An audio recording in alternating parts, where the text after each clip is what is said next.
जय हिंद दोस्तों। मैं रमाकांत जायसवाल स्वागत करता हूं आप सबका study with Rama YouTube channel पर। दोस्तों, उम्मीद होगा कि आप सब स्वस्थ होंगे और अच्छे से पढ़ाई कर रहे होंगे। आप जिस भी एग्ज़ाम की तैयारी कर रहे हैं आप ईमानदारी से अपनी पढ़ाई कर रहे होंगे। दोस्तों, हमने पिछले वीडियो में विलियम बेंटिक तक की चीज़ों को पढ़ लिया था। हम पढ़ क्या रहे थे? हम लोग पढ़ रहे थे मॉडर्न हिस्ट्री यानी आधुनिक भारत के इतिहास पढ़ रहे थे, और उसमें हम पढ़ रहे थे गवर्नर और गवर्नर जनरल के बारे में पढ़ रहे थे। तो हमने इससे पहले विलियम बेंटिक तक की चीज़ों को पढ़ लिया। हमने वारेन हेस्टिंग्स को पढ़ लिया था, हमने वेलेस्ली को पढ़ लिया था, उसकी जो सहायक संधि थी सब्सिडी अलायंस जिसको बोला जाता है, इसके लिए हमने एक ट्रिक बताया था। आप सबको ट्रिक भी याद होगा। हम तो अवध पर वाला जो ट्रिक था आपने वहाँ तक की चीज़ों को पढ़ लिया होगा, और विलियम बेंटिक से संबंधित जो फैक्ट थे आपने इसको भी अच्छे से देख लिया होगा। अब हमारा जो ये वीडियो है ये शुरू होगा लॉर्ड कॉर्नवालिस से। भी कुछ महत्वपूर्ण गवर्नर बचे रह गए हैं। कॉर्नवालिस हुआ, डलहौजी हुआ, देख लेंगे इनके क्या महत्वपूर्ण कार्य थे या ये कौन कौन सी नीतियां लेके आए थे जब ये अपने समय में गवर्नर या गवर्नर जनरल रहे। तो इसके आगे की चीज़ें हम यहीं से देखना शुरू करेंगे। तो आप सभी दोस्तों से निवेदन है कि आप सब बहुत ध्यानपूर्वक इस वीडियो को देखेंगे और बहुत ही ध्यान से सुनेंगे। तो चलिए अब हम आपका समय ना बर्बाद करते हुए शुरू करते हैं हम अपने इस लेक्चर को, और आप सब अब ध्यान से सुनिएगा। देखिए, हमारा जो अगला है गवर्नर कौन था? वो लॉर्ड कॉर्नवालिस। अब हम आगे की जो चीज़ें पढ़ने वाले हैं वो पढ़ने वाले किसके बारे में? लॉर्ड कॉर्नवालिस के बारे में। तो देखिए दोस्तों, अगर हम कॉर्नवालिस की बात करें तो भारत में इसने क्या लागू किया था? कानून की विशिष्टता का नियम भारत में इसने लागू किया। यानी जब कॉर्नवालिस बनकर आया भारत में गवर्नर या गवर्नर जनरल, तो इसने क्या किया? कानून की विशिष्टता, यानी इसने क्या किया? लॉ की जो विशेषता होती है उसको इसने यहाँ पर लागू किया और कॉर्नवालिस संहिता प्रस्तुत किया। तो इसका नाम भी था कॉर्नवालिस, और इसी ने क्या किया? कॉर्नवालिस संहिता को प्रस्तुत किया। इसको एक चीज़ और ध्यान रखिएगा, इसको भारत में सिविल सेवा का जनक बोला जाता है। तो अगर आपसे पूछा जाए कि भारत में सिविल सेवा या सिविल सर्विसेज की जिसकी तैयारी करते हैं लोग, आईएएस, आईपीएस या जो भी प्रोविंशियल सिविल सर्विसेज होती हैं, मतलब प्रांतीय सिविल सेवा जो होती है, आप जिसकी भी तैयारी करते हो, भारत में सिविल सेवा का अगर पूछा जाए जनक किसको बोला जाता है, तो अब बोला जाता है किसको? कॉर्नवालिस को ही बोला जाता है।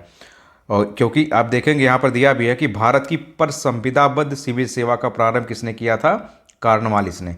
यानी पर संविदाबद्ध सिविल सेवा मतलब यही, इसी सिविल सेवा का जनक इसलिए इसको बोला जाता है। जितनी भी प्रांतीय सिविल सेवा थी या जो केंद्रीय सिविल सेवा उस समय होती थी, जो आज हम आईएएस के नाम से जिसको जानते हैं, तो उसका जनक कौन था? कॉर्नवालिस। पर संविदाबद्ध सिविल सेवा के भी जनक कौन था? कॉर्नवालिस ही था। और इसने क्या किया? शक्तियों के पृथक्करण पर आधारित कर और न्याय प्रशासन को पृथक कर दिया। इसने क्या किया? जो टैक्स से संबंधित प्रशासन था, मतलब जो रेवेन्यू को कलेक्ट करता था, यानी जो राजस्व वाला प्रशासन था, उसको इसने अलग कर दिया। रेवेन्यू वाला भी काम इसने अलग कर दिया, इसके लिए एक अलग अधिकारी अपॉइंट किया। और न्याय यानी जुडिशरी से संबंधित जो प्रशासन होता है, यानी जो ऑर्डर से संबंधित प्रशासन होता है, इसके लिए इसने अलग का अधिकारी नियुक्त किया। मतलब इसने क्या किया? शक्तियों के पृथक्करण यानी सेपरेशन ऑफ पावर के सिद्धांत को इसने यहाँ लेके आया, और इसने कर और न्याय प्रशासन को क्या कर दिया? अलग अलग कर दिया। अब देखिए, इसकी मृत्यु कब होती है? 1805 ईस्वी में। आप इसको याद रखिएगा, इसकी मृत्यु होती है 1805 ईस्वी में। लेकिन इससे भी महत्वपूर्ण फैक्ट ये है कि इसकी कब्र जो है वो गाजीपुर में ही है। गाजीपुर कहाँ पड़ता है दोस्तों? गाजीपुर हमारा है उत्तर प्रदेश में। तो अगर पूछा जाए किस ब्रिटिश गवर्नर या गवर्नर जनरल की कब्र भारत में है, तो सबसे पहले आप बताएंगे कौन है? कॉर्नवालिस। और ये गाजीपुर में कहाँ पर है कब्र? गाजीपुर में। और गाजीपुर कहाँ पड़ता है? उत्तर प्रदेश में पड़ता है। तो आप इस फैक्ट को भी याद रखिएगा। अब देखते हैं कॉर्नवालिस के बाद हम देखते हैं डलहौजी के बारे में, देखते हैं कि डलहौजी ने क्या क्या महत्वपूर्ण काम किया। तो देखिए, लॉर्ड डलहौजी। लॉर्ड डलहौजी कब से कब तक रहता था? 1848 से लेकर 1857 तक। तो सबसे पहले आप यही याद रखिएगा कि यह 1856 तक था। यानी जो 1857 का रिवोल्ट हुआ था, अगर आपसे पूछा जाए 1857 की क्रांति कब हुई थी, तो आप सब जानते हैं 1857 का जो रिवोल्ट हुआ था, अगर पूछा जाए उससे पहले भारत में गवर्नर जनरल कौन था, तो आप बताएंगे डलहौजी। ये भी क्वेश्चन एग्जाम में बहुत पूछा गया है कि 1857 की रिवोल्ट से पहले गवर्नर या गवर्नर जनरल कौन था, तो वह था लॉर्ड डलहौजी। तो आप डलहौजी के बारे में फैक्ट याद रखिएगा। इसने क्या किया था? अवध का विलय कर लिया था वाजिद अली शाह पर कुशासन का आरोप लगाकर। अभी आप पढ़ेंगे कि इसने अवध का विलय कब किया था, तो आप अभी इतना याद रखिए कि इसने अवध का विलय किया था क्या क्या क्या करके? कुशासन का आरोप लगाकर। कुशासन का आरोप किस पर लगाया था? अवध के नवाब जो थे वाजिद अली शाह, उन पर इसने कुशासन का आरोप लगा दिया था। अब पूछा जाए अगर आपसे कि भारत में रेल निर्माण की दिशा में प्रथम प्रयास किसने किया था, तो डलहौजी ने किया था। भारत में प्रथम रेलवे लाइन 1853 ईस्वी में बंबई से थाने के बीच चलाई गई थी, डलहौजी के ही कार्यकाल में। यानी भारत में रेल निर्माण की दिशा में अगर पूछा जाए रेलवे का जो निर्माण किया था वो किसने किया था, डलहौजी ने ही किया था। और पहली रेलवे लाइन कब चलाई गई थी, तो 1853 में, यानी 1853 में। कहाँ से कहाँ तक, बंबई से थाने के बीच चलाई गई थी भारत में रेलवे लाइन। आप जानते हैं ये रेल अपने फ़ायदे के लिए लाए थे, लेकिन इससे हमारा भी फ़ायदा हुआ, क्योंकि ये अपनी अलग अलग जगह भी फैक्ट्रियाँ स्थापित किए थे। इनको सामान का आदान प्रदान करना होता, जल्दी में पहुंचना होता था। पहली बात, पूरे भारत में तो ये फैल चुके थे, तो ये जो रेलवे लाए थे ये अपने फ़ायदे के लिए लाए थे कि हमारे अधिकारी, जो हमारे कर्मचारी, वो आसानी से चले जाएंगे और बड़ी मात्रा में जाएंगे, माल का भी आगमन इधर से उधर हो सकेगा। तो इस हिसाब से इसने डलहौजी ने क्या किया, रेल निर्माण की दिशा में प्रयास किया। और इसने काम और किया, एक अलग सार्वजनिक निर्माण विभाग की स्थापना भी कर दी। यानी इसने रेलवे निर्माण की दिशा में प्रयास तो किया ही, एक अलग से सार्वजनिक निर्माण विभाग की भी इसने स्थापना कर दी।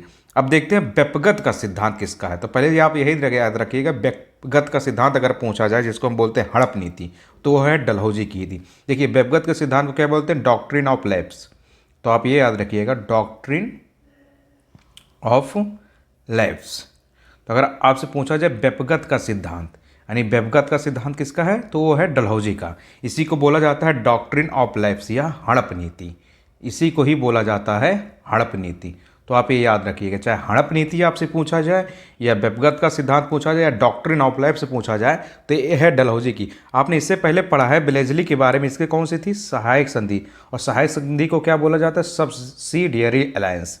यानी सहायक संधि को बोला जाता है सब्सिडियरी अलायंस। तो आप इसको भी याद रखिएगा। देखिए डलहौजी का है डॉक्ट्रिन ऑफ लैब्स और ब्लेजली का है सब्सिडियरी अलायंस। ब्लेजली वाले की बोली जाती है सहायक संधि और डलहौजी का जो था वो हड़प नीति या व्यक्तिगत का सिद्धांत। अब इसके तहत इसने क्या किया यानी डलहौजी की हड़प नीति या व्यक्तिगत के सिद्धांत के तहत शामिल होने पहले राज्य कौन थे, तो आप देख लिए इसने क्या किया, सतारा को कब शामिल किया, इस 1848 ईस्वी में।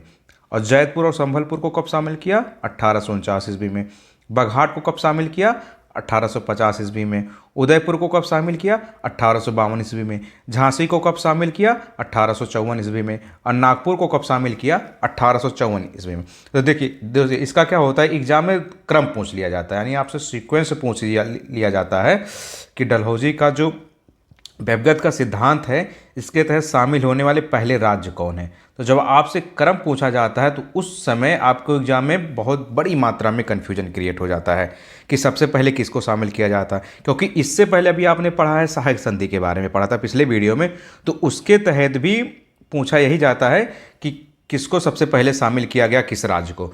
तो क्या होता है, जो एग्जामिनर जब ऑप्शन बनाता है तो दोनों को उठा के रख देता है, तो एक तो आपको सीक्वेंस भी नहीं याद होता, आप घालमेल कर जाते हैं। तो इसके लिए आपने ट्रिक पढ़ा था सहायक संधि के लिए, आप उसको फिर से देख लीजिए। आपने पढ़ा था हम तो अवध पर, तो आपको दोस्तों इसकी ट्रिक अच्छे से याद होगी और आप इसको याद रखिएगा, क्योंकि एग्जाम में ये दोनों ही मात्रा में कन्फ्यूजन हो जाता है। तो सब्सिडरी अलायंस के लिए कौन सी ट्रिक हमने आपको पिछले वीडियो में बताया था, हम तो अवध पर।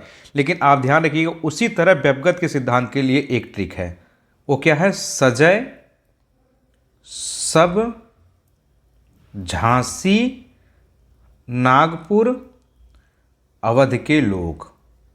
तो आप इसको याद रखिएगा। देखिए सहायक संधि के लिए ट्रिक हमने आपसे बताया था, हम तो अवध पर, हम तो अवध पर किससे, हम तो अवध पर किससे, भोसले सिंधिया जोधा जयपुर से मिले। लेकिन इसके लिए कौन सी ट्रिक आप याद रखेंगे डॉक्ट्रिन ऑफ लैब्स के लिए, सजय सब झांसी नागपुर अवध के लोग। तो देखिए सजय में क्या आ जाता है, इसमें आ जाता है सतारा और जैतपुर। और सब में क्या आ जाता है, सब में आ जाता है संभलपुर और बघाट। इधर आ जाता है झांसी, तो आप याद रखिएगा। और झांसी के बाद आ जाता है नागपुर, और नागपुर के बाद आ जाता है उदय, नागपुर के बाद क्या आ जाता है, अवध। तो देखिए झांसी और नागपुर से पहले आप याद रख लीजिएगा उदयपुर, यानी बघाट के बाद कौन सा आ जाता है, बस उदयपुर इसमें इस ट्रिक में फिट नहीं होता है, तो उदयपुर को आप ऐसे याद रखिएगा। तो देखिए, अगर आपसे पूछा जाए डॉक्ट्रिन ऑफ लैप्स के तहत सबसे पहले शामिल किए जाने वाले राज्य कौन थे, तो वो सबसे पहले था सजय यानी सतारा और जैतपुर। तो आप जानते हैं सतारा को शामिल कब किया गया था, 1848 में, यानी 1848 में सतारा को शामिल किया गया। लेकिन सजय और सब में आता है कौन, संभलपुर और बघाट। लेकिन जैतपुर और संभलपुर को कब शामिल किया जाता है, एक ही सन में 1849 में, यानी 1849 में जैतपुर और संभलपुर को शामिल कर लिया जाता है। उसके बाद इस ही बीच में आ जाता है क्या, देखिए इधर है बघाट और इधर है झांसी। तो बघाट को कब शामिल किया गया, 1850 में, और बघाट के जस्ट बाद ही उदयपुर को शामिल कर लिया जाता है 1852 में। तो बघाट को शामिल कब किया गया व्यवगत के सिद्धांत के तहत, 1850 में, और उदयपुर को शामिल किया गया 1852 में। तो सबसे पहली डेट तो आप ये याद रखिए कि सबसे पहले शामिल होने वाला राज्य कौन था, तो वह था सतारा। कब किया गया था, 1848 में। उसके बाद सबसे इंपॉर्टेंट जो डेट है वो है झांसी, कि झांसी को कब व्यवगत सिद्धांत के तहत शामिल किया गया, तो किया गया था 1854 में, यानी 1854 में। तो 1854 में झांसी और नागपुर को एक साथ ही शामिल कर लिया गया था। डॉक्ट्रिन ऑफ लैप्स के तहत झांसी और नागपुर को एक साथ ही शामिल कर लिया गया था 1854 में। लेकिन अवध को आगे चल के 1856 में शामिल किया जाता है, 1856 में। यानी अवध को जो शामिल किया गया था वो 1856 में किया गया था, कुशासन का आरोप लगाकर। वो अभी आप आगे पढ़ेंगे। तो दोस्तों आप ये दोनों ट्रिक याद रखिएगा, हम तो अवध पर वाला और सजय सब झांसी नागपुर अवध के लोग। क्योंकि अगर आप ये ट्रिक याद रखेंगे दोस्तों, तो आपसे किसी भी एग्जाम में अगर इससे क्वेश्चन पूछा जाता है कि बेलेजली की सहायक संधि के तहत शामिल होने वाले राज्य कौन से थे और डलहौजी के व्यक्तिगत सिद्धांत के तहत शामिल होने वाले कौन से राज्य थे, तो आप गारंटी दोस्तों आप किसी भी एग्जाम में आपको कन्फ्यूजन नहीं होगा। आप इसको याद कर लीजिए, चाहे आप बैक ईयर क्वेश्चन पेपर उठा के देख लीजिए, या अगर कोई टेस्ट पेपर आप सॉल्व कर रहे होंगे तो आप देख लीजिए कि इस टिप को आजमा के आपका इससे तो एक क्वेश्चन भी कन्फ्यूजन नहीं आएगा, आप आसानी से कर लेंगे। तो अब हम देखते हैं इसके बाद डलहौजी ने और क्या क्या कार्य किया। तो देखिए डलहौजी की अगर हम बात करें तो करौली को 1855 ईस्वी में इसने व्यवगत करने का प्रस्ताव लाया। डलहौजी ने क्या किया, करौली को कब 1855 ईस्वी में व्यवगत का प्रस्ताव लाया, लेकिन कोर्ट ऑफ डायरेक्टर्स द्वारा इसको स्वीकृत कर दिया गया। यानी जो डलहौजी था वो 1855 ईस्वी में यानी 1855 में क्या करता है, करौली को भी शामिल करना चाहता है, लेकिन कोर्ट ऑफ डायरेक्टर्स ने इसको अस्वीकृत कर दिया, यानी इसको मना कर दिया। अब हम देखते हैं भारत में विद्युत तार का प्रारंभकर्ता किसको माना जाता है, तो माना जाता है डलहौजी को ही। यानी विद्युत तार का प्रारंभकर्ता भी किसको माना जाता है, वह डलहौजी को ही माना जाता है। और इसने क्या किया, विद्युत तार विभाग का अधीक्षक किसको नियुक्त किया, ओ सहगनेसी को किया 1852 ईस्वी में। तो आप याद रखिएगा विद्युत तार विभाग का अध्यक्ष कौन था, ओ सहगनेसी। कब बना था, 1852 ईस्वी में। नियुक्ति किसने किया था, तो नियुक्त किया था इसको डलहौजी ने, लॉर्ड डलहौजी ने। अब हम देखते हैं कुछ और इंपॉर्टेंट फैक्ट दोस्तों। देखिए 1857 ईस्वी में जो विद्रोह हुआ था, तो उसमें क्या हुआ, इस तार ने हमारा गला घोट दिया, या किसने कहा था, डलहौजी ने कहा था। यानी 1857 का जो विद्रोह हुआ था, तो 1857 के विद्रोही का मृत्यु पूर्व कथन इसी को बोला जाता है। इस डलहौजी ने कहा क्या कि इसी विद्युत तार ने हमारा गला घोट दिया। क्या हुआ, इससे सूचना बहुत जल्दी से पहुंच जाती थी। इससे पहले क्या होता था, सूचना जल्दी से नहीं पहुंचती थी, लेकिन जब 1857 में रिवोल्ट होता है, 1857 की जो क्रांति होती है, तो इस क्रांति के दौरान क्या होता है, सूचनाओं का जल्दी से एक जगह से दूसरे जगह आदान प्रदान होने लगा, तो लोग बड़ी मात्रा में इकट्ठा होने लगे। तो उसी के बाद डलहौजी ने क्या कहा कि इस तार ने हमारा गला घोट दिया। अब हम देखते अवध का विलय कैसे किया डलहौजी ने। तो देखिए क्या होता है, अवध के बारे में हम देख लेते हैं। 1854 ईस्वी में स्लीमैन के स्थान पर अवध का ब्रिटिश रेजिडेंट किसको नियुक्त किया, इसने जेम्स आउटरम को। डलहौजी ने क्या किया, पहले अवध का ब्रिटिश रेजिडेंट कौन था, जेम्स स्लीमैन। तो स्लीमैन की जगह पर इसने क्या किया दोस्तों, जेम्स आउटरम की नियुक्ति कर दी। और आउटरम ने जो रिपोर्ट दिया, उसी रिपोर्ट को आधार बनाकर इसने अवध का अधिग्रहण कर लिया। तो आपसे ये भी क्वेश्चन पूछा जाता है कि अवध का विलय जो डलहौजी ने किया था वो किस रिपोर्ट के आधार पर किया था, तो जेम्स आउटरम की जो रिपोर्ट आई थी उसी रिपोर्ट को बेस बनाकर इसने उसका अवध का कुशासन का आरोप लगाकर क्या किया, विलय कर लिया। तो अवध का विलय कब किया था, 1856 में 13 फरवरी को। तो आप डेट और ईयर दोनों याद रखिएगा कि 1856 में डलहौजी ने क्या किया, अवध का विलय कर लिया था 13 फरवरी। तो दोस्तों आप डलहौजी की जितने कार्य थे आप उसको याद रखिएगा। अब देखिए डलहौजी के बाद कौन आता है, लॉर्ड कैनिंग। अब लॉर्ड कैनिंग के बारे में भी आप पढ़ लेते हैं कि लॉर्ड कैनिंग के समय में क्या क्या महत्वपूर्ण कार्य हुए। तो देखिए लॉर्ड कैनिंग की अगर हम बात करें तो ब्रिटिश भारत का प्रथम वायसराय था। तो अगर आपसे पहली बात तो यही याद रखिएगा कि अगर आपसे पूछा जाए कि ब्रिटिश भारत का प्रथम वायसराय कौन था तो वो था लॉर्ड कैनिंग। यानी 1857 का जो रिवोल्ट हुआ था, 1857 का रिवोल्ट, उस समय वायसराय कौन था तो लॉर्ड कैनिंग। तो आप याद रखिएगा 1857 का जो रिवोल्ट हुआ था उस समय वायसराय कौन था, कैनिंग। तो आप ये फैक्ट याद रखिएगा। और कैनिंग से पहले कौन था, यानी इससे पहले कौन था, 1857 से पहले यानी 1856 तक कौन था, डलहौजी। तो आप ये दोनों फैक्ट याद रखिएगा कि 1857 का जो रिवोल्ट हुआ था उससे पहले कौन था, डलहौजी, और रिवोल्ट के समय वायसराय कौन था तो वो था कैनिंग। तो यह ब्रिटिश भारत का पहला वायसराय था कौन, कैनिंग। 1856 ईस्वी में विधवा पुनर्विवाह अधिनियम पारित होता है। तो जो विधवा पुनर्विवाह अधिनियम है वो किसके समय में पारित होता है, लॉर्ड कैनिंग के समय में पारित होता है 1856 ईस्वी में। तो ये इसका अच्छा काम माना जाता है विधवा पुनर्विवाह अधिनियम, यानी विडो रीमैरिज एक्ट जो था वो 1856 में कैनिंग के समय में ही पारित होता है। अब क्या होता है, 1 नवंबर 1858 को देख लीजिए, कुछ महत्वपूर्ण घटना होती है। क्या होती है, महारानी की उद्घोषणा के तहत इलाहाबाद में लॉर्ड कैनिंग द्वारा उद्घोषित और क्या किया गया, ईस्ट इंडिया कंपनी के शासन की समाप्ति कर दी गई और भारत के शासन को सीधे ब्रिटिश शाही ताज के अंतर्गत लाए जाने की घोषणा की गई। तो देखिए 1 नवंबर 1858 को घोषणा जो होती है उस घोषणा को क्या बोला जाता है, महारानी की उद्घोषणा।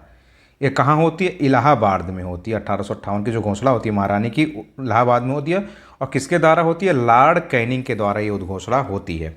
क्या होता है इसमें, ईस्ट इंडिया कंपनी के शासन की समाप्ति कर दी जाती है। यानी 1858 की घोषणा के तहत क्या होता है, ईस्ट इंडिया कंपनी का जो अभी शासन चल रहा था, भारत में जो शासन था वो पहले किसके नाम से चलता था, ईस्ट इंडिया कंपनी के नाम से चलता था। तो इस शासन के नाम की समाप्ति कर दी गई, ना कि शासन की समाप्ति कर दी गई। अभी भी शासन भारत ब्रिटेन का ही था, लेकिन अब उसका नाम होगा कि भारत के शासन को सीधे ब्रिटिश शाही ताज के अंतर्गत लाए जाने की घोषणा की गई। पहले भारत में जो शासन चलता था वो ईस्ट इंडिया कंपनी जो यहाँ पर थी उसके तहत चलता था, उसके नाम से चलता था। लेकिन अब जो भारत में जो शासन होगा वो सीधे ब्रिटिश शाही यानी ब्रिटिश ताज के अंतर्गत लाए जाने की घोषणा की गई, यानी ब्रिटेन की महारानी के नाम के आधार पर अब यहाँ पर शासन होगा। तो आप लॉर्ड कैनिंग के समय की महत्वपूर्ण घटना को याद रखिएगा दोस्तों। अब हम बात करते हैं लॉर्ड एलनबरो की। तो देखते हैं लॉर्ड एलनबरो के समय में क्या महत्वपूर्ण कार्य हुए, देख लीजिए आप इसको भी। तो देखिए इसका कार्यकाल कब से कब तक था, 1842 से 44 तक, यानी 1842 से लेके 44 तक, यानी 2 साल तक रहता है कौन, लॉर्ड एलनबरो। 2 ही साल का इसका कार्यकाल था। इस दौरान इसने क्या किया, दास प्रथा का उन्मूलन कर दिया 1843 ईस्वी में। तो अगर आपसे पूछा जाए कि दास प्रथा का उन्मूलन किस वायसराय के समय हुआ, तो होता है लॉर्ड एलनबरो के समय होता है। कब होता है, 1843 ईस्वी में। या गवर्नर जनरल की अगर हम बात करें तो कौन था, लॉर्ड एलनबरो था। ये कब आ गया था, कैनिंग से ही पहले आ गया था। आप इसको याद रखिएगा, लॉर्ड एलनबरो इसने क्या किया था, दास प्रथा का उन्मूलन किया था। और क्या किया इसने, सिंध का पूर्ण रूप से ब्रिटिश साम्राज्य में विलय कर दिया गया था 1843 ईस्वी में। तो अगर आपसे पूछा जाए जो सिंध क्षेत्र था, सिंध क्षेत्र का ब्रिटिश साम्राज्य में विलय किसके समय में हुआ था, तो आप याद रखिएगा लॉर्ड एलनबरो के समय में हुआ था। और कब हुआ था, 1843 ईस्वी में। तो आप ये दोनों ही फैक्ट याद रखिएगा कि सिंध का विलय एलनबरो के समय में ब्रिटिश साम्राज्य में पूरी तरह से, और कब किया गया था, 1843 ईस्वी में।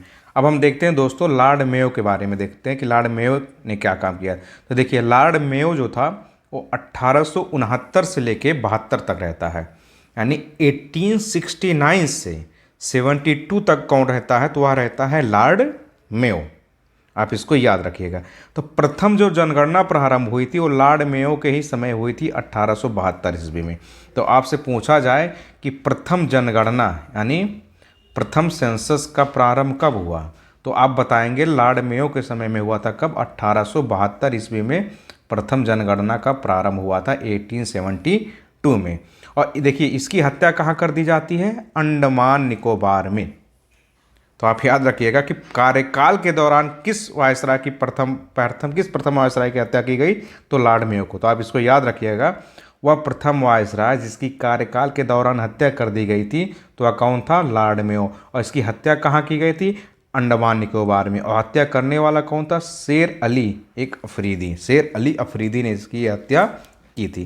तो पूछा जाएगा वह प्रथम वायसराय जिसका कार्यकाल के दौरान हत्या कर दिया गया, तो वह था लॉर्ड मेयो। और हत्या करने वाला कौन था? शेर अली अफरीदी। तो इस फैक्ट को दोस्तों याद रखिएगा लॉर्ड मेयो के बारे में। चलिए दोस्तों, कुछ परीक्षा उपयोगी दृष्टि दी गई है, यानी कुछ फैक्ट दिया गया है, उस फैक्ट को भी आप देख लीजिए। एग्जाम में सीधे सीधे आपसे क्वेश्चन बन जाता है और पूछ भी लिया जाता है। तो देखिए, अगर आपसे पूछा जाए आधुनिक भारत में स्थानीय शासन का जनक है, तो आप कौन बताएंगे? Lord Ripon. तो अगर आपसे क्वेश्चन बनता है कि आधुनिक भारत में यानी मॉडर्न इंडिया में स्थानीय शासन यानी लोकल गवर्नमेंट, अगर हम बात करें स्थानीय शासन मतलब आप समझते हैं ना, लोकल गवर्नमेंट। स्थानीय शासन का जनक किसको बोला जाता है आधुनिक भारत में? तो वह बोला जाता है लॉर्ड रिपन को। और देख लीजिए, एक फैक्ट और दिया है कि 1861 ईस्वी में प्रथम पुरातात्विक सर्वेक्षक किसको नियुक्त किया गया? अलेक्जेंडर कनिंघम को। तो अगर आपसे पूछा जाए, पहली बात तो प्रथम पुरातात्विक सर्वेक्षक किसको नियुक्त किया गया, तो कौन बना? अलेक्जेंडर कनिंघम बना। कब बना? 1861 ईस्वी में। अब अगला फैक्ट देख लीजिए दोस्तों कि करजन के प्रशासन की तुलना औरंगजेब से किए थे, किसने किया था? गोपाल कृष्ण गोखले ने। तो अगर आपसे पूछा जाए कि जो करजन था, करजन के प्रशासन की तुलना औरंगजेब से किसने किया था, तो वह किया था गोपाल कृष्ण गोखले ने। अब अगला फैक्ट क्या है वो देख लीजिए हम कि भारत की राजधानी कलकत्ता से दिल्ली स्थानांतरित कब हुई, तो वायसराय लॉर्ड हार्डिंग द्वितीय के समय। आप यहाँ याद रखिएगा, ये जो लॉर्ड हार्डिंग है ये लॉर्ड हार्डिंग द्वितीय है, यानी लॉर्ड हार्डिंग सेकंड है, ये आप इसको याद रखिएगा। तो अगर पूछा जाए कि भारत की जो राजधानी थी और कलकत्ता से दिल्ली, पहले भारत की राजधानी कहाँ थी? कलकत्ता। तो कलकत्ता से भारत की राजधानी को दिल्ली किसके समय में ट्रांसफ़र किया गया? लॉर्ड हार्डिंग द्वितीय के समय। आप इसको याद रखिएगा। अब देखिए, 1871 ईस्वी में पुरातत्व सर्वेक्षण विभाग बनाया गया, किसके समय में? तो मेयो के समय में। यानी पुरातत्व सर्वेक्षण विभाग कब बनाया गया? तो बनाया गया 1871 1871 में। और किसके समय में बनाया गया पुरातत्व सर्वेक्षण विभाग दोस्तों? तो आप याद रखिएगा मेयो के समय में पुरातत्व सर्वेक्षण बनाया जाता है। अब पूछा जाएगा अगर आपसे कि तृतीय दिल्ली दरबार का परिणाम क्या था, तो तृतीय दिल्ली दरबार के तहत क्या हुआ? बंगाल का जो विभाजन था उसे रद्द कर दिया गया। तो अगर आप एक क्वेश्चन पूछा जाए कि तृतीय जो दिल्ली दरबार हुआ था उसका परिणाम क्या हुआ, यानी उसका रिजल्ट क्या हुआ, तो उसके तहत जो बंगाल का विभाजन किया गया था उस विभाजन को रद्द कर दिया गया। और अर्गिल के सुझाव पर स्थापित विभाग कौन सा था? पुरातत्व विभाग। तो अगर आपसे पूछा जाए जो पुरातत्व विभाग था ये किसके सुझाव पर स्थापित किया गया था, तो जो पुरातत्व विभाग था वह अर्गिल के सुझाव पर स्थापित किया गया। तो आप ये नाम याद रखिएगा, अर्गिल के सुझाव पर ही पुरातत्व विभाग को स्थापित किया गया था, आर्कियोलॉजिकल डिपार्टमेंट। तो अब यहाँ देख लीजिए कुछ चीज़ दिया गया है कि चूक का सिद्धांत या हड़प नीति किसकी थी, तो डलहौजी की। अभी आपने इसको पढ़ा है कि जो हड़प नीति है इसी को बोला जाता है डॉक्ट्रिन ऑफ लैप्स, और इसी को बोला जाता है चूक का सिद्धांत, इसी को बोला जाता है हड़प नीति, इसी को बोला जाता है व्यपगत का सिद्धांत। इतने नाम है इसके, ये एक ही नाम है। ये किसके समय में हुआ था? डलहौजी के समय में। और देखिए बंगाल का विभाजन किसने किया था, तो लॉर्ड कर्जन ने किया था बंगाल का विभाजन। तो आप इस फैक्ट को याद रखिएगा कि बंगाल का विभाजन किसके समय में हुआ था? लॉर्ड कर्जन के समय में हुआ था। ये भी क्वेश्चन आपसे पूछ लिया जाता है। अब बंगाल में दोहरा शासन यानी द्वैध शासन किसने लगाया था? रॉबर्ट क्लाइव ने। दोस्तों आपने इसको पिछले वीडियो में पढ़ा भी है, जबकि वहाँ पे फैक्ट नहीं दिया गया था, लेकिन हमने आपको बता दिया था। वहाँ पर दिया गया था कि बंगाल में द्वैध शासन यानी जो दोहरा शासन है बंगाल में द्वैध शासन की समाप्ति की बात की गई थी कि किसने किया था। तो बंगाल में देखिए द्वैध शासन को समाप्त किसने किया था, तो आपने पढ़ा था इससे पहले वारेन हेस्टिंग्स ने। अपने पिछले वीडियो में आपने पढ़ा है कि बंगाल में द्वैध शासन को किसने समाप्त किया था? वारेन हेस्टिंग्स से। और लेकिन बंगाल में दोहरे शासन को आरंभ किसने किया था? यहाँ पे बात किया गया है बंगाल में दोहरे शासन को प्रारंभ किसने किया था, तो वह किया था रॉबर्ट क्लाइव ने। क्लाइव ने आरंभ किया था, वारेन हेस्टिंग्स ने बंगाल में दोहरे शासन को समाप्त किया। तो दोस्तों इन फैक्टों को आप याद रखिएगा, जो फैक्ट दिए गए हैं, क्योंकि एग्जाम में आपसे सीधे सीधे क्वेश्चन बन जाते हैं और वहाँ पर कन्फ्यूजन क्रिएट हो जाता है। अब देखिए हम पढ़ने वाले भू राजस्व व्यवस्था के बारे में। जो भू राजस्व व्यवस्था हुई थी अब उसके बारे में हम देख लेते हैं क्या क्या बातें हुई थी। दोस्तों भू राजस्व व्यवस्था की अगर हम बात करें, लैंड रेवेन्यू की बात करें यानी लैंड रेवेन्यू जो भू राजस्व व्यवस्था की बात करें हम, तो देखिए इसको हम अगले अपने वीडियो में पढ़ेंगे, क्योंकि आप बहुत ज़्यादा हो जाएगा। तो आप यहाँ तक की चीज़ों को याद रखिएगा कि ये जो गवर्नर थे, गवर्नर जनरल थे, जो वायसराय थे, इन्होंने कौन कौन से काम किए थे और क्या क्या इनकी नीतियाँ थी। आज तक मैंने जितना आपको पढ़ाया है, आप वीडियो को 2 से 3 बार देख लेंगे तो आपको सारी चीज़ें याद हो जाएंगी। क्योंकि आप जानते हैं कि एक बार में कोई चीज़ें हमें याद नहीं होती, और पढ़ने का सबसे अच्छा तरीका ही ये होता है कि हम पहले एक बार में तो ऐसे ही नॉर्मल रीडिंग कर लें। देखिए, हम अपने अनुभव से बता रहे हैं कि अगर आपको पढ़ाई करना है तो देखिए, आप पहली बार तो आप नॉर्मल रीडिंग कर लीजिए कि हाँ, आपने वीडियो को देख लिया, समझ लिया कि क्या क्या घटनाक्रम है। उसके बाद जब आप दूसरी बार वीडियो को देखिए, तब आप इसको पूरे इत्मीनान से, पूरे कंसंट्रेशन बना के इसको देखिए। देखिए क्या होता है, आपको रिसोर्स तो पता ही है कि ये जो बुक है वो घटना चक्र की बुक है, जो मार्केट में आसानी से मिल जाएगी। तो आप चाहें तो बुक को भी ले सकते हैं, और आप चाहें तो इसको नोट्स भी बना सकते हैं। वीडियो को पॉज कर करके रोक के आप इसको देखिए, अपने हिसाब से लिखेंगे तो और चीज़ें आपको समझ में होगी, और एक जगह आप इसको लिख सकते हैं। जो चीज़ छोड़ना चाहेंगे आप छोड़ भी सकते हैं। तो आपके लिए दोनों माध्यम है, आप चाहें तो मार्केट से बुक भी ले सकते हैं, और चाहें तो आप नोट्स भी बना सकते हैं। ये अब आपके ऊपर है, क्योंकि पढ़ना आपको हो, सिलेक्शन लेना आपको है। और आप जानते हैं आधुनिक इतिहास का जो लेक्चर है लगभग हर एग्जाम में यूज़फुल है, चाहे वनडे का कोई भी एग्ज़ाम हो, चाहे एसएससी का हो, बैंकिंग का हो, रेलवे का हो, या आप यूपीएससी की तैयारी कर रहे हो, चाहे पीसीएस की तैयारी कर रहे हो, चाहे आरओ या किसी एग्ज़ाम की तैयारी कर रहे हो जिसमें आधुनिक भारत यानी मॉडर्न इंडिया से संबंधित क्वेश्चन पूछा जाता है, तो उसके लिए बहुत ही लाभदायक है। तो आप सब दोस्तों से निवेदन है कि आप अच्छे से और अच्छे से पढ़ते रहिए। आप चीज़ों को अपने हिसाब से लिख भी लीजिए, और इसको चाहे तो आप वीडियो देख के आप इसको अच्छे से पढ़िए। आपके जो दोस्त हों आप उनको भी बता सकते हैं, आप अपने वीडियो को शेयर भी कर सकते हैं। तो आप सबसे एक छोटा सा निवेदन है कि आप स्टडी विथ रामा, आप चैनल का नाम सब दोस्त जानते ही हैं कि स्टडी विथ रामा, आप इसको चैनल को सब्सक्राइब कर लीजिएगा।